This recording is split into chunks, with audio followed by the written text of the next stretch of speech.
To another edition of Rivals. Rivals has arrived, and now it's time to go get our dollar bills and our little white lines of some substance. We don't know what it is. Don't know what it is, but maybe we're naive. But hey, we always say we're going to blow your mind, and we're going to blow your mind because Scott and I are going to tackle drug use in the NFL by a coach. We gotta roll this video. You got to see Chris this. Foerster for the Miami Dolphins offensive line coach, right before he's going into a meeting.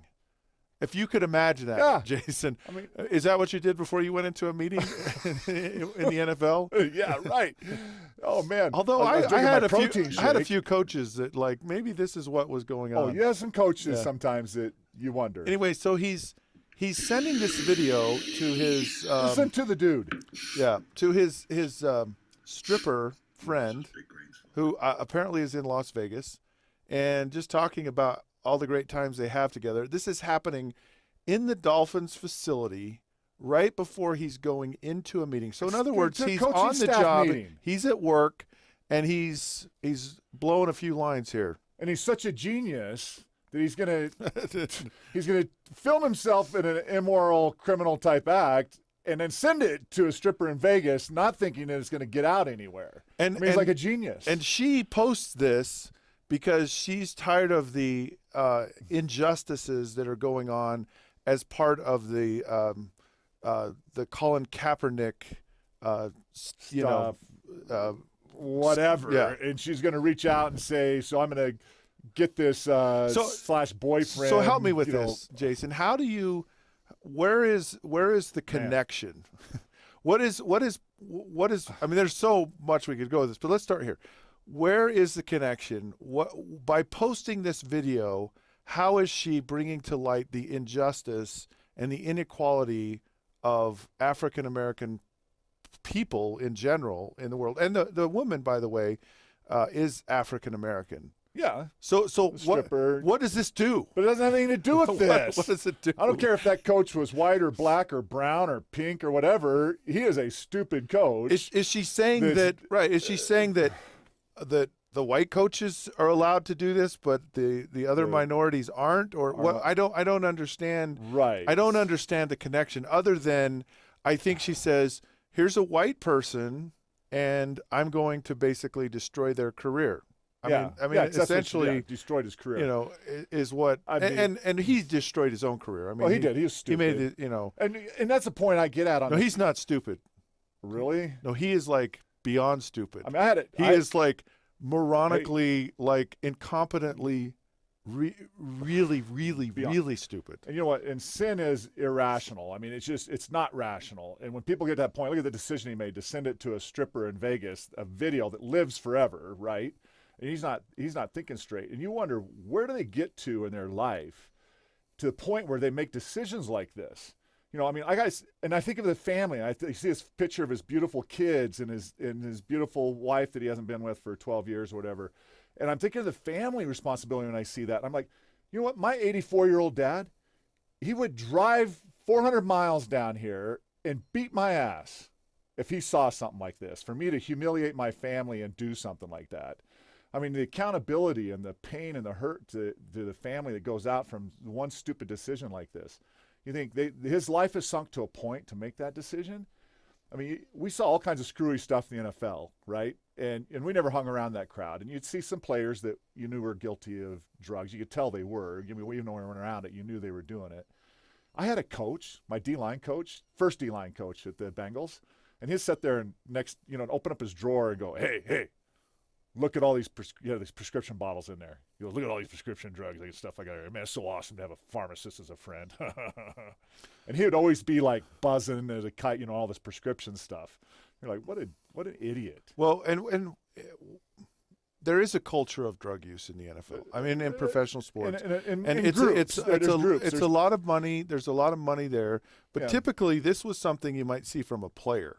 But what's happening? It shows that some coaches are guilty of this. Right, but what's happening is, and I don't know if this is a result of this, he's making somewhere between $2.5 and $3 million a year as an offensive line coach. Unbelievable. And so there's an access to money that maybe back in our day, because coaches, certainly offensive line coaches and assistant coaches, didn't make near the money that they're making today.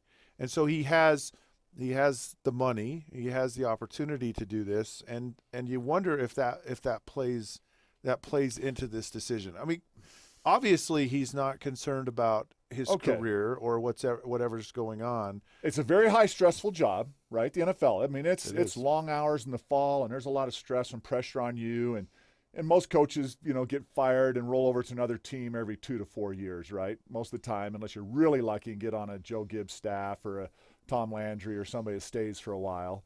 Most of the time you're rolling around. But in today's NFL, that there's a lot of turnover. A lot of turnover. Yeah. And they're moving from city to city, and they're working 14-hour days. It's a hard life as an NFL coach. But they get caught up in reading their own press clippings and the glamour of it, in the Hollywood side of the NFL.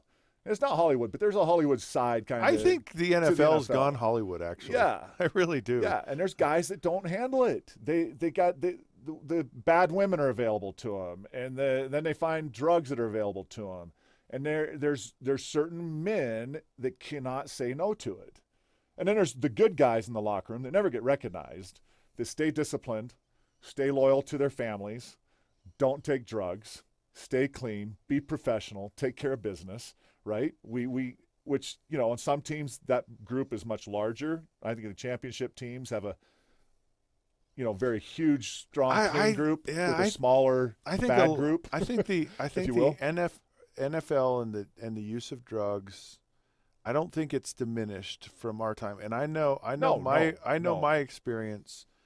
There was a lot of drug use, both the prescription, the enhancement, and the recreational drugs. We both walked through the locker room. You just didn't ever see it with coaches. No. And you're like, and the only thing in my mind I can think is this guy's making a lot of money and he has an opportunity to do this more. Well, they're not getting drug tested like the players. No, because we'd walk through the locker room. We both know it. There was the one door over by the trainers where you'd go by, and there would be the same 6 to 8 guys or so that were standing in the urine line with their cups, getting tested again and again each week because they'd been busted for taking drugs.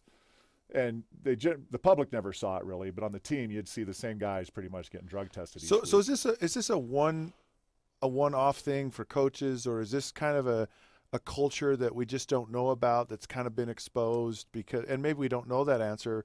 And then the second part of that for me is, what about the impact it's having on his coaching ability? Because the Dolphins have had a very poor season statistically. Yeah. Offensively, they've struggled. Their offensive line has struggled. And is it and how much of is it just that the players aren't good? Maybe I shouldn't even joke about this, but which I'm not. I've changed my mind. How much is the players? How much is the coach?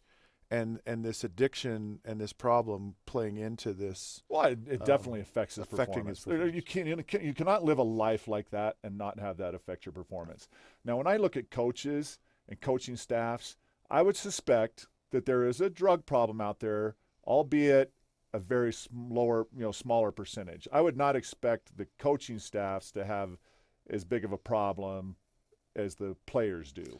Now, I saw alcohol. There's no science behind that. There are a lot of coaches that were heavy drinkers. A lot of coaches pounding the alcohol and the tobacco, right? A lot of, you'd see that quite a bit. Yeah. Just to try to keep that buzz and that energy up. But drugs, I just don't see it as a heavy problem in coaching. It obviously exists, but I think it's a small percentage in the coaching part of it. It's certainly a shock to see an NFL coach. It's so unprofessional. Act like this, and it's just a really bad thing. And it hurts the league. And we get coached by people like that. When you're a player, you go out and all of a sudden you're getting coached by somebody like that. Have them in control of your career. And if you watch Jason, you would think that he's probably on drugs. This is all natural, right? This just comes from like some strange place in his brain or somewhere. Right? But this is like normal behavior that's not drug induced. No, defensive players run at a much higher RPM. That is true. Yeah. RP something. Anyways, we've had enough for today, and we feel for the Miami Dolphins and for this coach. Yeah, we that's hope that he gets some hard for help. the We really do. organization. It's a very sad thing in so many ways. There's nothing good that's really come out of this. Anyways, Rivals has arrived, and it's now time to go. You can text Rivals at 65537. Come and join us. We talk and have a good time, and it's completely drug-free. Drug-free, we solve all the world's problems.